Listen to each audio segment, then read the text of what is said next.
Nah sekarang kita mau nggak mau juga harus bicara tentang pemain-pemain muda kita sebagai penutup acara kita hari ini. Kan yang gue lihat yang paling siap lu ya, Jal, Oke, boleh deh. Gimana menurut lu pemain-pemain muda Indonesia ini? Sistem yang disebut Virzi kah yang perlu juga kita pakai? Sistem yang memang sekarang sedang digunakan kah?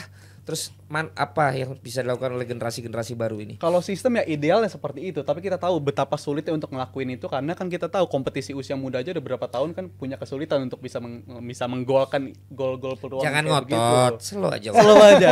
Ayo kayak contohnya seperti ini Bang, kayak contoh 10 bintang timnas muda ini kan juga kebanyakan pemain-pemain yang justru jujur bukan dari pembinaan dari lokal sini juga, tapi datang dari sana yang emang udah ngerasain pembinaan dari akademi di luar negeri sana, kebanyakan dari Belanda dan juga Inggris kalau di nama-nama ini. Tapi hoki Arhan, Marcelino sama Ramadan Sananta dari sini, dari kita sendiri. Tapi kalau ngomongin 10 bintang ini, gua rasa ini emang pemain yang 10-10-nya bisa berbicara banyak selama 5 tahun sampai bahkan 10 tahun ke depan. Karena gua ngeliat ada banyak mereka ini punya potensi yang gede banget. Palevi juga ya namanya.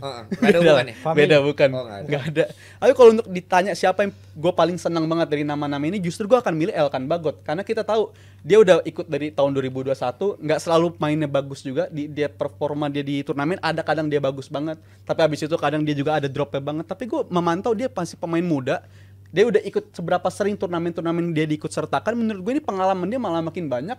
That's why gue yakin dia untuk ke depannya dia akan leading di lini belakang kita. Dan kalau ngomongin soal lini belakang, kayak contohnya kan ada, contohnya naturalisasi juga ada si Jordi Amat ya. Jordi Amat di awal bisa ngasih perubahan. Gue rasa ini back yang bisa ngebawa level kita jauh lebih tinggi. Sorry, gue udah ralat kita tidak ada lagi istilah naturalisasi. Pemain kita juga, dia pemain Indonesia juga.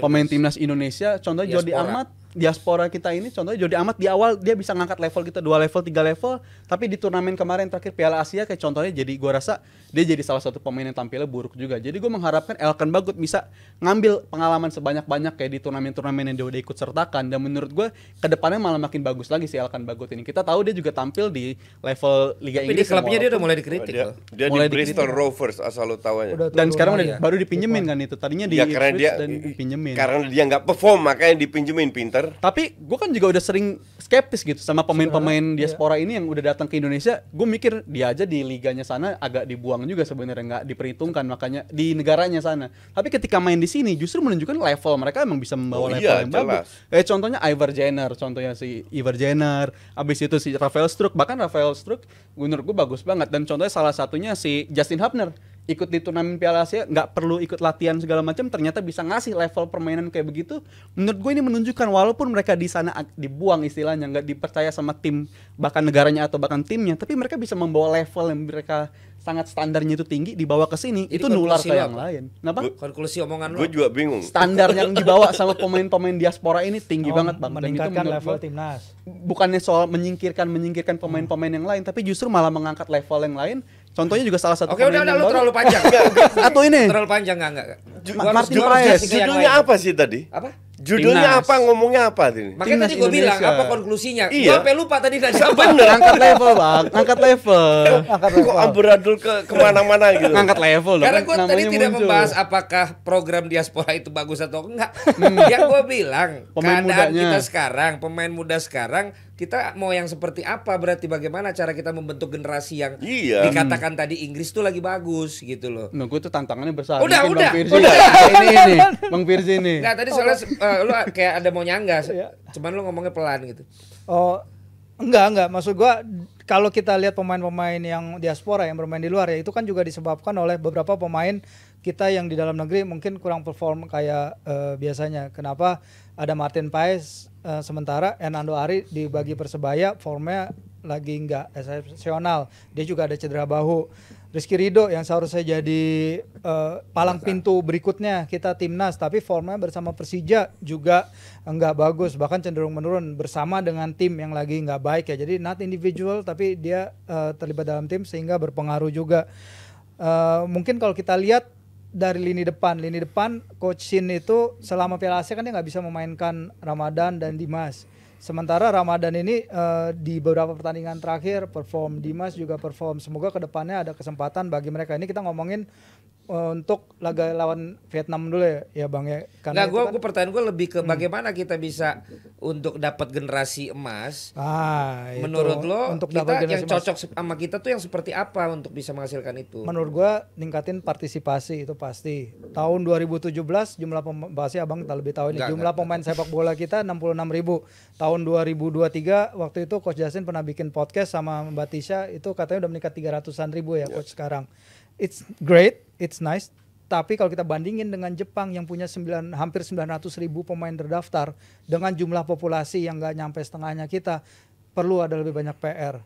Salah satunya yaitu tadi ketersediaan sepak bola di level grassroots. Bagaimana membantu sepak bola level grassroots? Sederhananya aja, berapa lapangan yang tersedia di dekat pusat-pusat populasi? Kalau kita lihat lapangan-lapangan Liga 3, lapangan-lapangan itu ya sorry to say levelnya masih nggak layak lah untuk ngadain selevel 3 Liga 3 loh. Sedangkan kalau kita pergi ke Belanda, kalau kita pergi ke Belgia, kita lihat lapangan-lapangan universitas, lapangan-lapangan di level bawah itu proper semua. Nah, kalau lapangan proper artinya partisipasi kita lebih banyak. Yang lebih penting kan dalam sepak bola itu adalah participation itu. Anak-anak muda bergerak, berolahraga, belajar untuk fair play dari awal, untuk mengembangkan diri mereka technically, bagaimana cara mengontrol bola yang bagus kalau bola mental-mental ya, kena jadi lapangan berarti kering. masih yang pokoknya yang textbooknya ya memang sebagaimana harusnya membuat memang harus mulai dari situ bola kan. Nah, iya. gua menyimpulkan lu berdua ya, lu kan tadi kan lebih ke yang sekarang nih udah high level lah. Kalau yang ini kan harus tetap dari seperti ini. Gue pikir ini lu jangka pendek nih, jangka panjang lah. Tapi memaintain sekarang yang ada coach, pemain-pemain muda tadi. Memaintain yang ada, menurut lu yang paling tepat tuh seperti apa? Biarkan mereka main di tim mereka masing-masing, yang di luar tetap di luar, walaupun nggak dapat kesempatan dibiarin aja. Yang penting mereka nanti berkumpul. Seperti apa yang cocok kita nih? Pelatnas jangka panjang, pelatnas jangka pendek, kan kita selalu berubah-ubah. Iya. Pelatnas itu gue sebagai mantan pelatih mengalami pelatnas jangan lebih dari 1,5 bulan lah. Itu udah nek, pemain itu udah bosen lihat tiap hari lihat itu aja orangnya. Jadi nggak penting. Justru yang penting yang gue lihat itu adalah yang harus diperkuat oleh klub-klub ini. Itu satu, teknik dasar. Kalau kita bicara pemain kita yang bermain di luar sama yang di sini, jauh banget teknik dasarnya.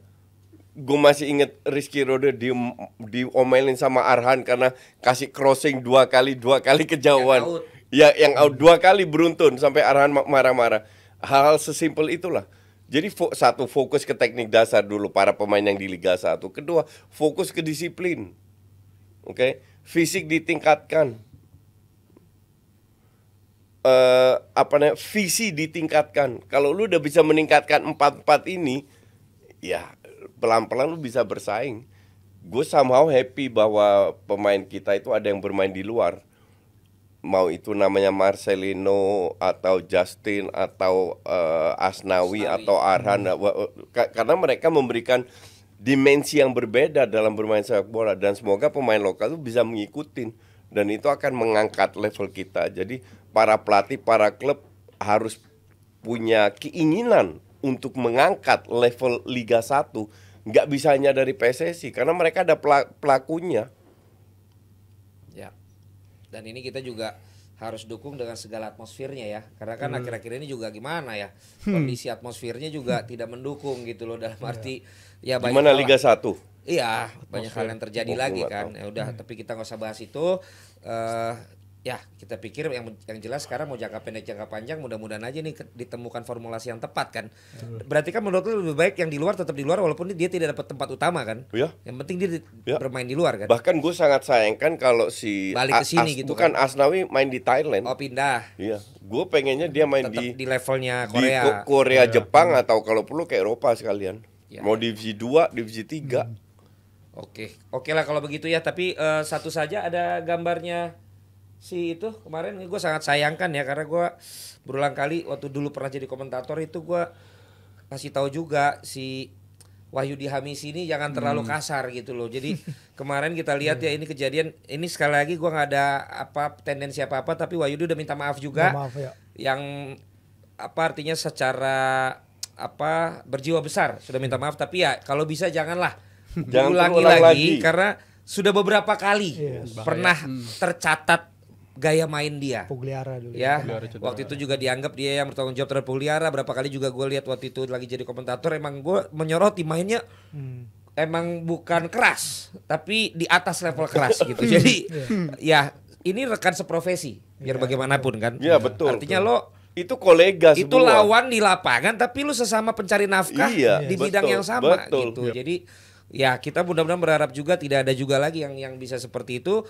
Gua kasih contoh tadi sebenarnya sedikit, waktu pemain jatuh lawan Messi itu bolanya dicungkil supaya nggak kena lawannya. Ingat nggak kemarin dia main buat timnya lawan Miami itu kan ada lawannya udah jatuh tapi dia gocek, bolanya diangkat lewatin badannya. Nah kalau ini bolanya malah disikat, malah kena kepala lawan. Nah ini kan sesuatu yang berbeda. Jadi tadi problemnya juga masalah attitude, masalah juga respect. Itu harus di sportsmanship. Harus belajar dari kecil. Gue kasih satu contoh aja. Dulu waktu gue masih ngelatih pemain elektrik atau timnas, gue larang. Gue nggak mau lihat ada satu pemain gue protes ke wasit. Gue tampol-tampolnya langsung dan nggak ada yang protes. Kenapa lo bikin filosofi itu? Karena nggak ngaruh. Apapun pada saat lu protes ke wasit, konsentrasi lu blur. Gue bilang kita harus belajar menerima keputusan wasit, fokus ke pertandingan. Tapi klub-klub lain, wah parah banget protesnya.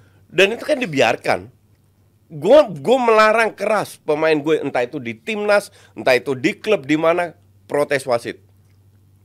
Dan mereka karena ada larangan itu mereka ngikutin kok. Itu lewat jalurnya aja gitu ya, kalau ntar mau protes gitu kan. Oke, kalau begitu mudah-mudahan nih lumayan in-depth omongan hari ini dan lumayan 1,5 jam kayaknya. Coach terima kasih, Pak Levi terima kasih, Virsi terima kasih. Nggak ada yang baper ya. Semuanya oke, semuanya sehat, aman semua. Pulang tetap bisa makan-makan bareng.